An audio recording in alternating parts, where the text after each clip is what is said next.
Seja bem-vinda ao DRN Audiolivros.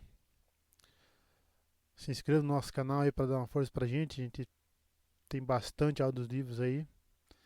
Sempre procuramos adquirir mais e trazer.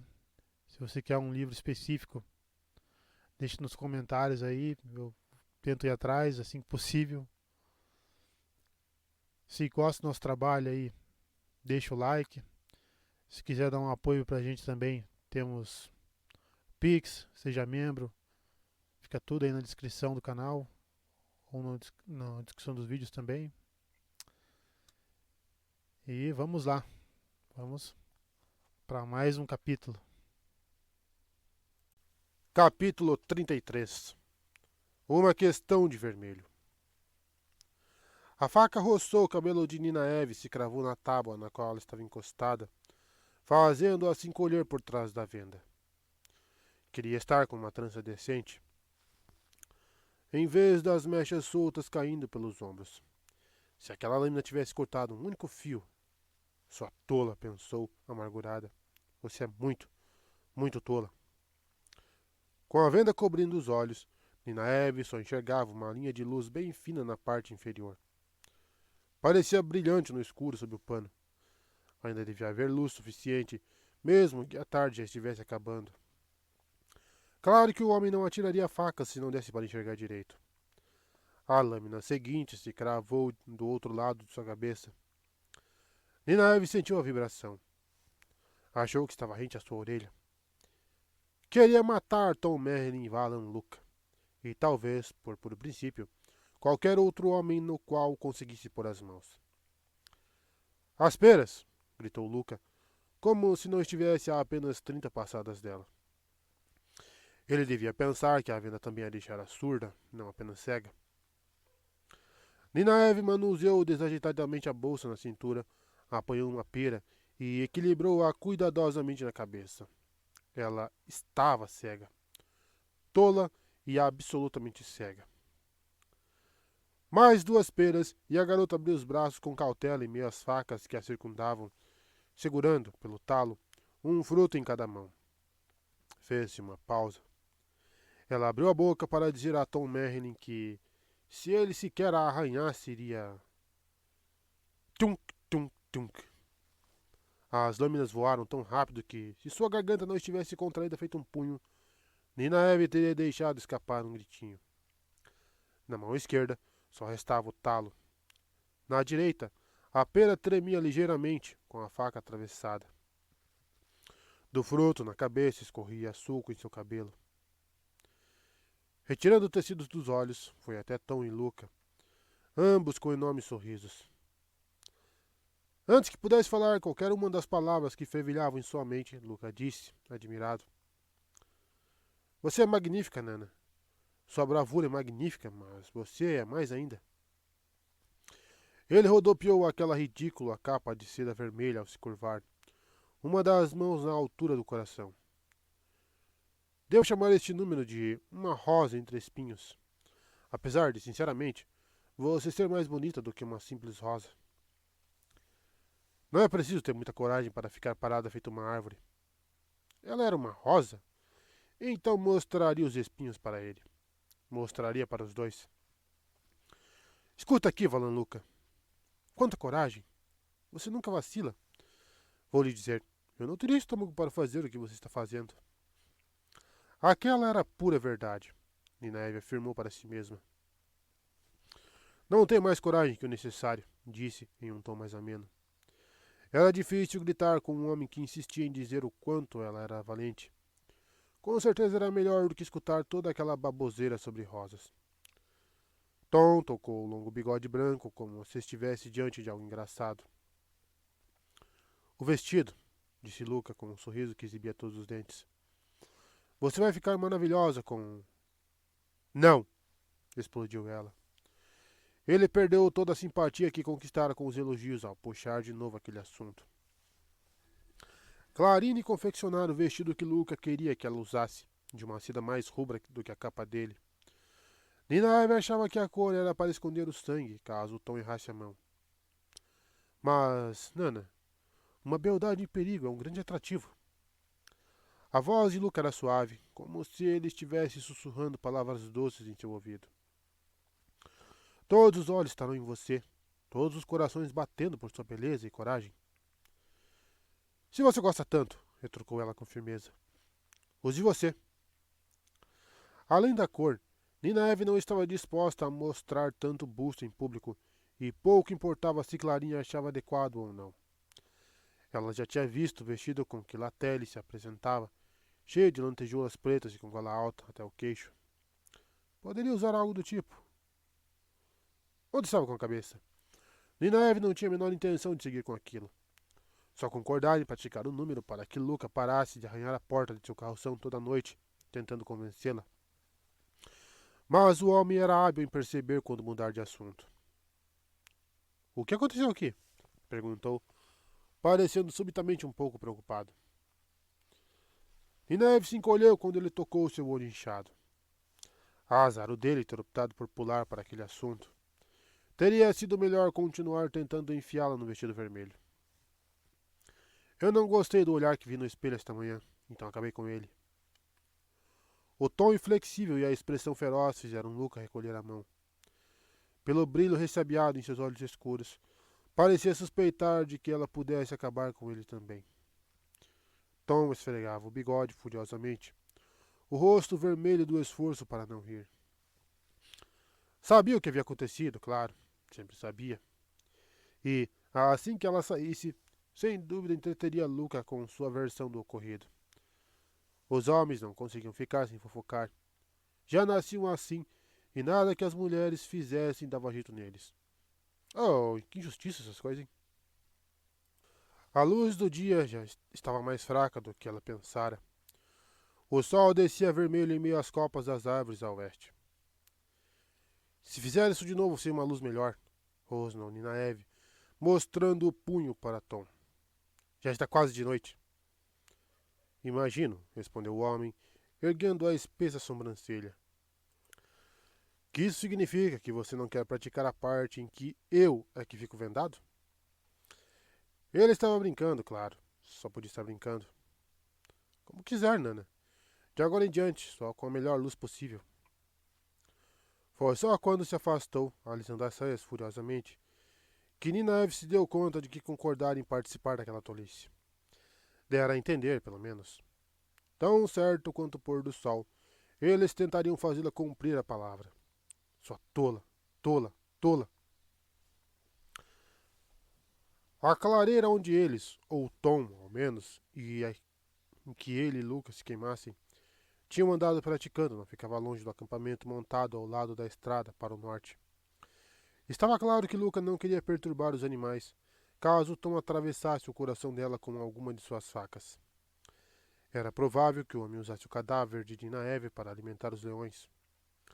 A única razão para ele querer que ela trajasse aquele vestido era poder cobiçar o que ela não tinha intenção de mostrar a ninguém, exceto Lã, e que este também queimasse por ser tão tolo e teimoso. Queria que Lã estivesse ali para que pudesse dizer isso na cara dele. Queria que Lã estivesse ali para ter certeza de que ele estava em segurança. Nina Eve arrancou uma macela morta e usou o talo marrom e macio como um chicote para decepar as pontas das ervas daninhas que surgiam entre as folhas caídas no chão. Na noite anterior, segundo Elaine, Egwene relatara conflitos em Caerhien, escaramuças com bandidos, com caerhienos que viam qualquer aial como inimigo, e com soldados andorianos que tentavam tomar o trono do sol para Morgase. Lan estivera envolvido. Sempre que Moiraine o deixava ficar longe de seus olhos, o homem parecia dar um jeito de participar de conflitos, como se fosse capaz de pressentir onde eles irromperiam. Nina Eve nunca pensara que fosse desejar que aquela Aes Sedai mantivesse Lan em rédea curta ao lado dela. Naquela manhã, Elaine ainda estava incomodada com o fato de os soldados da mãe estarem em Caerhien, lutando contra os Aiel de Rand. Mas o que preocupava Nina Eve eram os bandidos. De acordo com Egwene, se alguém identificasse bens roubados na posse de um bandido, ou se jurasse tê-lo visto matar uma pessoa, ou incendiar sequer um celeiro, Rand o mandava para a forca. Ele não pendurava a corda, mas dava no mesmo, e Egwene tinha dito que ele assistia a cada execução com o rosto tão frio e duro quanto as montanhas. Aquilo não era do feitio dele. Rand foi um garoto gentil. Qualquer mudança sofrida no deserto havia sido para bem pior. Mas Rand estava muito longe, e os problemas dela e de Elaine, não estavam nem perto de serem resolvidos.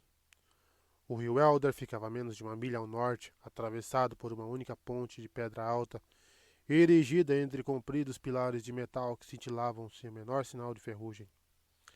Remanescentes de tempos antigos, de certo, talvez até de outra era. Ela subira na ponte no meio do dia, assim que eles chegaram, mas não havia nenhum barco no rio que merecesse a denominação. Barcos a remo, pequenas embarcações pesqueiras trabalhando ao longo das margens com suas fileiras de juncos. Algumas coisinhas estreitas e estranhas que zanzavam pela água, propulsionadas por homens ajoelhados que usavam remos, e até uma barcaça tarracada que parecia presa à lama. Parecia haver muita lama nas suas margens, uma parte já dura, seca e rachada. Ainda que isso não fosse surpresa, por conta do calor que teimava em se manter, mesmo tão fora de época. Mas nada que pudesse transportá-los depressa rio abaixo como Ninaeve desejava. Não que ela soubesse para onde a embarcação deveria levá-los.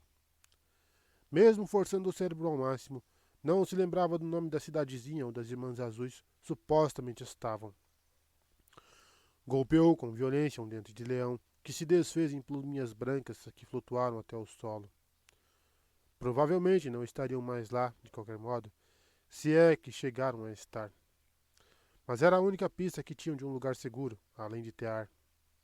Se ao menos conseguisse lembrar. A única parte boa de toda a jornada para o norte foi que Elaine parara de flertar com Tom. Não acontecera mais desde que se juntaram à trupe. Mas teria sido bom se Elaine não tivesse decidido fingir que nada acontecera. No dia anterior, Ninaeve parabenizara a garota por ter recuperado o juízo. No que Elaine retrucara, muito calma. Está tentando descobrir se eu vou me meter entre você e Tom, Ninaeve? Ele é bem velho para você, e eu achei que já estivesse interessado em outro. Mas você tem idade suficiente para tomar as próprias decisões. Eu gosto de Tom e acho que ele gosta de mim. Eu o vejo como um segundo pai. Se quiser flertar com ele, tem minha permissão. Mas realmente pensei que você fosse menos volúvel. Louca pretendia cruzar o rio pela manhã, e Samara, a cidadezinha na margem oposta em Gyaldan, não era um bom lugar para ficar. Ele passara a maior parte do dia por lá, desde que haviam chegado, assegurando um local para montar o espetáculo. Sua única preocupação era que várias outras trupes haviam chegado ali primeiro, e a dele não era a única que tinha mais do que animais. Por isso estava tão insistente a respeito do número de Tom e Ninaeve, com as facas. Teve sorte de Luca não querer que aquilo fosse feito lá nas alturas, junto com Elaine. O homem parecia achar que a coisa mais importante do mundo era que seu espetáculo fosse maior e melhor que qualquer outro. Para ela, a questão preocupante era que o profeta estava em Samara, seus seguidores atulhando a cidade e se esparramando em tendas, cabanas e choupanas por todo o entorno, formando outra cidade que sobrepujava o tamanho nada desprezível da própria Samara. A cidade possuía uma muralha alta de pedra, e a maioria das edificações também era de seixos, muitas com 3 andares, e havia mais telhados de ardósia e telha do que de palha. Aquela margem do Eldar não era melhor. Durante a viagem, tinham passado por 3 acampamentos de mantos brancos. Centenas de tendas brancas em fileiras organizadas, e devia haver muitas mais que não avistaram. Mantos brancos naquela margem do rio. O profeta, e talvez algum tumulto esperando para irromper na outra. E ela não fazia ideia de para onde ir, e nem de como chegar lá, a não ser em um pesado carroção que se movia mais devagar do que ela caminhava. Ninaeve queria nunca ter deixado Elaine convencê-la a abandonar a carruagem. Sem enxergar nenhuma outra erva para ser arrancada ao alcance, partiu a Marcela ao meio, então de novo, até os pedaços ficarem menores que sua mão, e os jogou no chão. Desejou poder fazer o mesmo com Luca, e com Galad da Modred, por obrigá-los a fugir, e com Aulan Mandragoran, por não estar ali. Não que precisasse dele, claro. Mente poluída. Mas sua presença teria sido reconfortante. O acampamento estava calmo, as refeições noturnas sendo preparadas em pequenas fogueiras ao lado dos carroções. Petra alimentava o leão de juba negra, jogando enormes pedaços de carne com uma vara por entre as barras. As leoas estavam aninhadas amigavelmente umas às outras, deixando escapar um rosnado ocasional, caso alguém se aproximasse demais da jaula. Ninaeve parou perto do carroção de Aludra. A iluminadora estava trabalhando com um pilão e um almofariz de madeira em uma mesa que saía da lateral de seu carroção, resmungando sozinha acerca de qualquer que fosse a mistura que estivesse fazendo. 3 dos chavanas lançaram sorrisos sedutores para Ninaeve, convidando-a para se juntar a eles. Não Brugge, que ainda parecia irritado com o lábio, apesar de ela ter lhe dado um unguento para diminuir o inchaço. Se batesse com a mesma força nos outros irmãos, talvez eles dessem ouvidos a Luca, e, mais importante, a ela, e percebessem que Ninaeve não queria seus sorrisos. Que pena que mestre Valan Luca não obedecia às próprias instruções. Latelle se virou da jaula do urso e sorriu timidamente para ela. Foi mais um sorrisinho afetado, na verdade. Mas Ninaeve observava principalmente Serandin, cerrando as grosseiras unhas da pata de um dos imensos Nisredit, cinzas utilizando o que parecia ser uma ferramenta mais apropriada para metais. Aquela ali, disse Aludra, usa as mãos e pés com uma habilidade notável, não? Não me olhe assim, Nana, acrescentou, esfregando as mãos. Não sou sua inimiga. Tome. Você tem que experimentar estes novos malabares de fogo. Ninaeve apanhou cautelosamente a caixa de madeira da mulher de cabelos escuros. Era um cubo que ela poderia ter manuseado facilmente só com uma das mãos, mas usou as duas. Pensei que você os chamasse de bastões. Talvez sim, talvez não. Malabares de fogo explica bem melhor o que eles fazem do que bastões, não? Eu dei uma polida nos buraquinhos que prendem os malabares para que não peguem fogo em contato com a madeira. Boa ideia, não? Elas são uma ideia nova, essas pontas. Você vai experimentar e me dizer o que acha? Vou, claro, obrigado. Ninaeve se afastou antes que a mulher pudesse lhe empurrar outra caixa. Segurava o objeto como se fosse explodir, o que não tinha certeza de que não aconteceria. A Ludra queria que todo mundo experimentasse seus bastões ou malabares de fogo, ou qualquer que fosse o próximo nome escolhido. Com certeza, acenderia uma fogueira ou uma lamparina.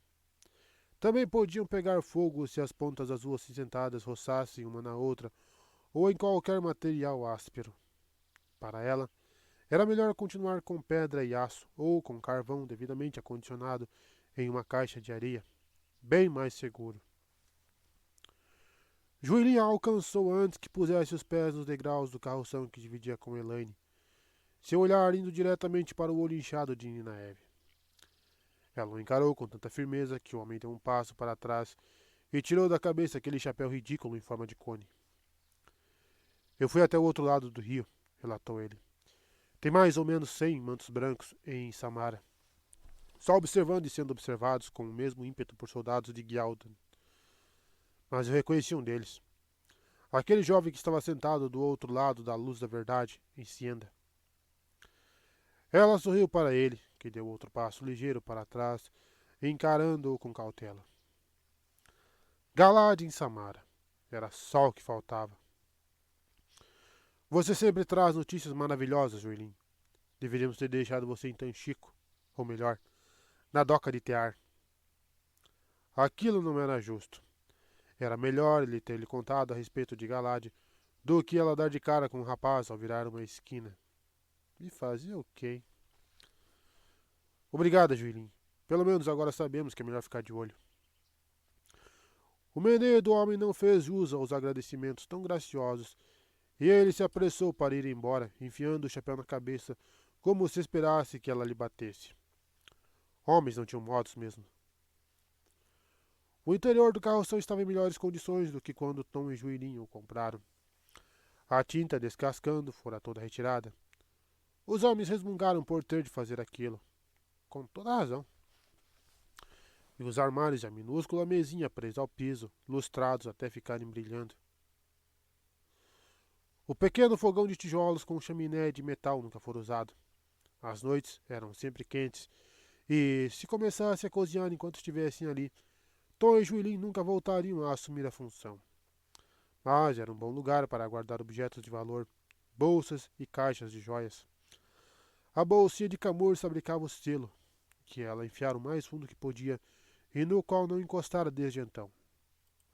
Sentada em uma das camas estreitas, Elaine enfiava alguma coisa debaixo dos lençóis quando Nina Eve entrou. Mas, antes que pudesse perguntar do que se tratava, a jovem exclamou: "Seu olho, o que aconteceu?" Precisavam tingir o cabelo dela com pimenta de galinha outra vez. Tímidos vestígios dourados surgiam nas raízes dos fios pretos. Passavam-se alguns poucos dias e já era preciso pintar as mechas de novo. "Serandim me acertou quando eu não estava olhando", resmungou Nina Eve. Ainda sentia o gosto de samambaia felina fervida e folha sábia em pó. Aquele também não foi o motivo para ela ter deixado Elaine ir ao último encontro em Tel Aerariod.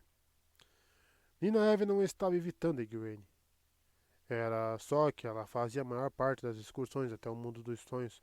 Entre um encontro e outro, era justo dar a Elaine a oportunidade de ir também. Só isso. Com cuidado, guardou a caixa com malabares de fogo em um dos armários, junto de outras duas. A única que realmente pegara fogo já fora descartada há muito tempo. Não sabia por que estava escondendo a verdade. Era óbvio que Elaine não saíra do carroção, ou já saberia. Ela e Juilin deviam ser as únicas pessoas em todo o acampamento que não sabiam. Agora que Tom com certeza já contara todos os detalhes asquerosos para Luca. Nina Eve respirou fundo, sentou-se na outra cama e se forçou a encarar Elaine. Algo no silêncio da amiga indicava que ela sabia que mais coisa estava a caminho. Eu perguntei a Serandim sobre as Damani e a Suldan. Tenho certeza de que ela sabe mais do que demonstra. Fez uma pausa para que Elaine questionasse se ela tinha perguntado ou exigido saber, e para dizer que a Xianshan já contara a elas tudo o que sabia, e que Serandim não tinha muito contato com as Damani ou as Suldan. Mas Elaine continuou em silêncio, e Nina Eve percebeu que só estava tentando adiar a situação com uma briga. Ela ficou bem nervosa, dizendo que não sabe de mais nada, então eu a sacudi. Você foi mesmo longe demais com ela. Serandim sacudiu o dedo debaixo do meu nariz. Elaine apenas a observava, os olhos azuis calmos, quase sem piscar. Nina Eve se esforçou para não desviar o olhar quando prosseguiu. Ela me jogou, de alguma forma, por cima do ombro. Eu levantei e dei um tapa nela, mas ela me derrubou com um soco. Por isso fiquei com o olho inchado. Era melhor também contar o resto. Elaine logo ficaria sabendo. Melhor que fosse por ela mesma. Mas preferia ter arrancado a língua. Eu não estava disposto a deixar por aquilo mesmo, com certeza. Nós brigamos um pouco mais. Da parte dela, não foi bem uma briga, a não ser por ter se recusado a desistir. A verdade cruel era que Serandim só tinha parado de jogá-la de um lado para outro e de derrubá-la com rasteiras, porque era como bater em uma criança. Nina Eve tivera tanta chance quanto uma criança. Desejara que pelo menos não houvesse ninguém presente, assim ela teria canalizado. Certamente estava com raiva suficiente. Desejava que pelo menos não houvesse ninguém presente, ponto final. Nina Eve preferia que Serandinha tivesse socado até sangrar. A Elatele deu uma vara para ela. Você sabe que aquela mulher quer se vingar de mim. Não havia necessidade de contar que Serandim estava segurando sua cabeça sobre o engate de um carroção. Não levava uma surra dessas desde que tinha jogado um jarro d'água em Neisa Ayelin quando tinha 16 anos. De qualquer jeito, Petra apartou a briga, e bem na hora também. O imenso homem pegara as duas pela nuca como se fossem gatinhas. Sarandin pediu desculpas e acabou assim. Petra obrigara a Xianxian a pedir perdão, verdade, mas também exigiram o mesmo de Ninaeve, recusando-se a afrouxar o aperto gentil, mas duro feito aço, em torno de seu pescoço até que se desculpasse. Ela batera nele o mais forte que pôde, na boca do estômago, e o homem nem piscara. A mão de Ninaeve também parecia prestes a inchar. Não foi nada sério, na verdade. Suponho que Latele vai espalhar uma história fantasiosa. Quem eu preciso sacudir é ela. Não bati nela nem com metade da força que deveria. Ninaeve se sentiu melhor ao contar a verdade, mas as dúvidas estampadas no rosto de Elaine fizeram-na querer mudar de assunto. O que é isso que você está escondendo? Esticou-se e puxou o lençol para trás, revelando a extensão prateada do Adan que haviam conseguido com Sarandin. Por que, sob a luz, você quer olhar para isto?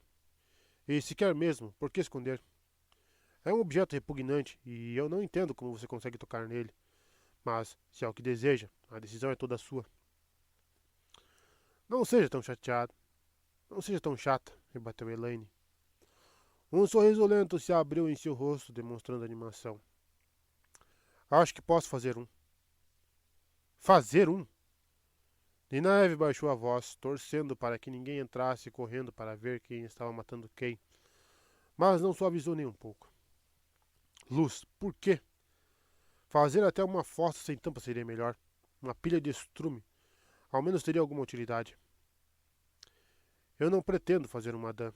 Elaine se manteve ereta, o queixo inclinado daquele jeito altivo. Soava ofendida e friamente calma. Mas é um terangreal e já decifrei como ele funciona. Vi que você assistiu a pelo menos uma aula sobre como se unir. O Adan une duas mulheres. Por isso é que a Suldan também precisa ser capaz de canalizar. Elaine franziu sem de leve.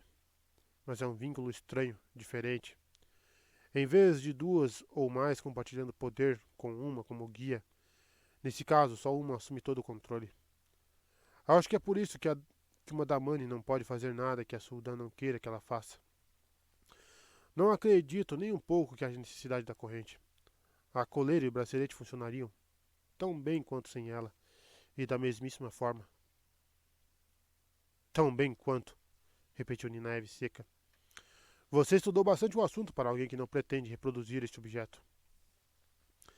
Elaine não teve nem a delicadeza de enrubescer. Você o usaria para quê? Não posso dizer que acharia ruim colocar um em torno do pescoço de Elaida, mas isso não torna a coisa menos repugnante. Você não entende? Interrompeu Elaine, a arrogância totalmente transformada em empolgação. Quando se inclinou para tocar o joelho de Ninaeve, seus olhos brilhavam, e ela estava felicíssima consigo mesma. É um terangreal, Ninaeve, e eu acho que consigo fazer um igual. Elaine pronunciou cada palavra pausadamente, então gargalhou, antes de prosseguir apressada. Se eu conseguir fazer este, posso fazer outros. Talvez consiga fazer até Angreal e Saangreal. Ninguém na torre foi capaz de fazer isso nos últimos 1000 anos. Ela ficou ereta, estremeceu e cobriu a boca. Eu nunca tinha pensado de verdade em fazer alguma coisa eu mesma. Não algo que fosse útil. Lembro de certa vez ficar observando um artesão, um homem que tinha feito algumas cadeiras para o palácio. Não eram douradas nem tinham entalhes elaborados, eram apenas do salão dos servos, mas vi o orgulho nos olhos dele. O orgulho de que tinha feito um móvel de qualidade. Acho que eu adoraria sentir isso. Ah, se a gente soubesse ao menos uma fração do que os abandonados sabem. Todo o conhecimento da Era das Lendas na cabeça, e eles o utilizam para servir à sombra. Pense no que poderíamos fazer com aquilo. Pense no que poderíamos construir. Ela respirou fundo e pousou as mãos no colo, o entusiasmo ainda todo lá. Bem, seja como for, aposto que também consigo decifrar como Ponte Branca foi construída. Edifícios que parecem feitos de vidro, só que mais resistente que aço. E Quendilar e... Nossa, Elaine é melhor. Devagar aí, advertiu Nina Eve. Ponte Branca fica a pelo menos 500 ou 600 milhas daqui. E se você, e se você acha que vai canalizar no selo, melhor pensar duas vezes. Quem sabe o que poderia acontecer? Ele vai continuar na bolsa, dentro do fogão, até encontrarmos um lugar mais seguro. O entusiasmo de Elaine era muito estranho. Nina Eve também não se importaria em ter um pouco do conhecimento dos abandonados, longe disso. Mas, se quisesse uma cadeira, contrataria um carpinteiro. Nunca sentira vontade de produzir nada, a não ser em plastros e ungüentos. Quando tinha 12 anos, sua mãe desistira de ensiná-la a costurar, depois que ficou evidente que Nina Eve não dava a mínima se conseguia ou não fazer uma costura em linha reta, e não havia como obrigá-la a se importar. Quanto a cozinhar, ela até pensava ser boa cozinheira, mas a questão era que sabia suas prioridades. Curar era importante. Qualquer homem poderia construir uma ponte e, em sua opinião, era melhor deixar isso a cargo deles. Com essa sua história de Adã, continuou Nina Eve, eu quase me esqueci de contar. Juilin viu Galad no outro lado do rio. Sangue, malditas cinzas, resmungou Elaine e, quando Nina Eve arqueou as sobrancelhas, a garota prosseguiu com bastante firmeza. Não me venha dar, não me venha dar sermões pelo meu linguajar, Nina Eve. O que vamos fazer? Temos algumas opções. Podemos ficar neste lado do rio e ter os mantos brancos de olho em nós, se perguntamos por que abandonamos a trupe. Podemos atravessar a ponte e torcer para que o profeta não comece um tumulto e Galad não nos denuncie. Ou podemos tentar comprar um barco a remo e fugir rio abaixo. Não são opções muito boas. E Luca vai querer os 100 marcos dele, de ouro. Ela tentou evitar uma careta, mas aquilo ainda a irritava. Você prometeu e suponho que não seria honesto fugir na calada da noite sem pagar. Teria feito aquilo sem pestanejar, caso houvesse algum lugar para ir. Com certeza não seria, concordou Elaine, chocada, parecendo chocada. Mas não temos que nos preocupar com Galad, pelo menos não enquanto estivermos com este grupo. Galad não vai se aproximar. Ele acha que prender animais em jaulas é uma crueldade. Não vê nada de errado em caçar nem em comer animais, veja bem, só em enjaular. Nina Eve balançou a cabeça. O fato era que Elaine encontraria alguma maneira de adiar a partida, nem que fosse por um dia, mesmo que tivessem como ir embora. Ela queria mesmo era andar nas alturas diante de uma plateia que não fossem os outros artistas, e Nina Eve provavelmente teria que repetir o número das facas com Tom. Mas eu não vou usar aquele maldito vestido. Vamos contratar o primeiro barco que aparecer com tamanho suficiente para transportar 4 pessoas, decidiu ela. Não é possível que todo o comércio no rio tenha acabado. Ajudaria se soubéssemos para onde ir. O tom de voz de Elaine soou delicado demais. Poderíamos seguir para Tear, sabe? Não precisamos ficar nessa situação só porque você... Sua voz foi sumindo, mas Nina Eve sabia o que Elaine queria dizer. Só porque ela era teimosa. Só porque estava tão furiosa por não se lembrar de um simples nome que pretendia se recordar e partir para lá nem que fosse a última coisa que fizesse. Bem, aquilo não era verdade. Nina Eve pretendia encontrar as Aes Sedai que pudessem apoiar Randy e levá-las até ele. Não rastejar até Tear feito uma refugiada patética buscando um lugar seguro. Eu vou lembrar, afirmou ela, a voz neutra. Terminava com bar, ou era dar, lar. Antes de você cansar de se exibir no espetáculo, vou me lembrar. Eu me recuso a usar aquele vestido.